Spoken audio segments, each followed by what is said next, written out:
They will be connected to a device here, and you get through audio visual live. So there's a classroom, they have a camera, that camera is connected to that server which you've logged on, and the simplest thing is you're basically connected over video conferencing console. But then let's see, they don't have the capability. But you want to deliver information. So what you can do is you can just see, they can see you, but you can't see them. A simple model is you sit in front of the camera and talk. They will have a simple monitor. You can't see them, but they will see you on the just like Skype. Projector. They will be on their screen, on their laptop projector, so they can see you, but you can't see them. But they can type the questions, and that will appear on your window. So that will be less resource demanding, which means their computer can handle it.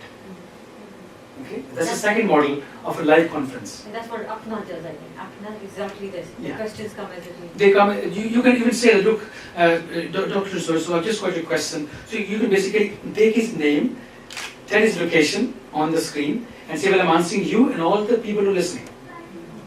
So that's the second model, which is less demanding. The third model is a webinar, which I've just mentioned, which means you can deliver it. They can just wake up in the morning,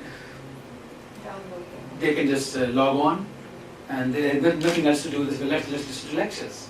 They can just log on to that password you send them, and they can listen. But they can email the questions, which you can again share in a forum and a blog. Multiple models. If I keep talking on that, I could probably carry on the whole meeting. But these are the three models applicable to us, to APPS. And we have the infrastructure to do them without taking outside expertise. We are the outside. We are the inside as well.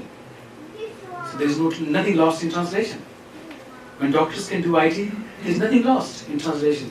Because, my experience with IT is that when I didn't know this thing, they used to come and say, well, this is that, okay, it's a long list of steps. But now I know it, there's no list of steps. Just like 1, 2, 3 and done. So ignorance is being exploited. Doctors' ignorance of IT is being exploited. We must not fall prey to that. We must learn ourselves.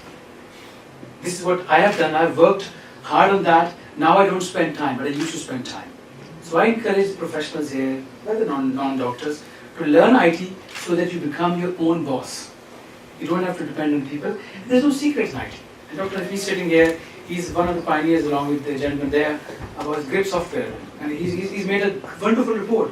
I've seen that report on software. It's a great piece of art for a doctor. So doctors, professionals can do IT, learn a lot. So please do not depend on other people as much as you can. Because if you want to move forward, you don't have to be waiting. Here you're waiting. Somebody will come and fix that plug. I think Apna has got a lot of money. As a difference is that they can afford. I was going to bring the example. What's happened with Apna, they have not been able to be their lectures for the last 3-4 months regularly. Because the person who was providing, out of the outsourcing they had given to someone, who was an IT person, not a million, he was charging them $20,000 a year for the last 3 years. So they owed him a bill of $60,000, which they pay, but nobody wants to pay anymore. So Apna is having huge problems in getting the money. Yeah. And so the whole thing's fallen through. And which is why we're hoping we will come in and share the bill when everything then went up with the top of smoke. I think there's no bill, to be honest, because we do it all the time. So it's yours. If we do it here, it's like just for APPS as well. And I really yeah. If I can just come in here, I think this idea of providing these lectures to doctors in Pakistan is again improving the healthcare system.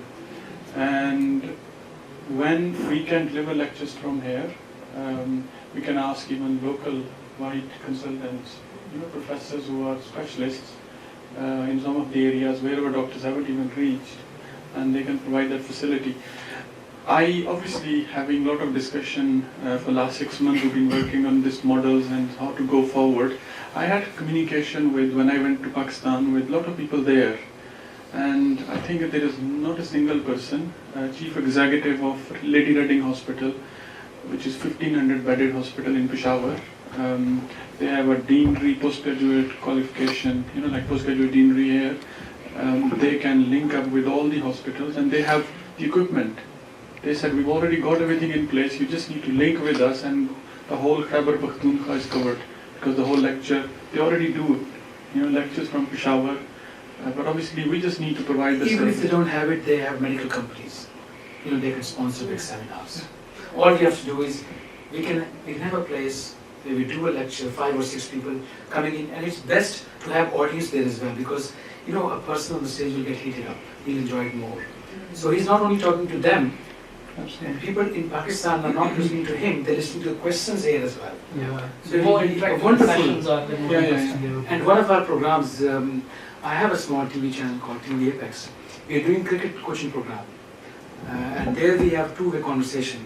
Like people from sitting here in Lords, they're talking to people in Gaddafi Stadium through a live link. So if we can do it with cricket, why not for medicine? We do these MDTs in our hospital. We have got trust, 3-4 hospitals in one trust, and thoracic surgeon cannot come, cardiac surgeon cannot come. He is operating. So we conduct these MDTs, and these are the live sessions. Like you were saying that they can just sit on their own there, and we share the whole software. We can see the X-rays, we have access to the whole medical record, and then people from different specialties, they get the expert opinion, and then we decide. People do it on Skype, but that's not reliable. We cannot depend on Skype. We have to have our own system. So this is just a flavor of things which I've just given you. And mind you, once we have decided that is the day we start, I just need about 2 weeks notice. I'll put things together, and inshallah we'll carry on from there. Thank you. Thank you very much. I think this is Thank you again very much.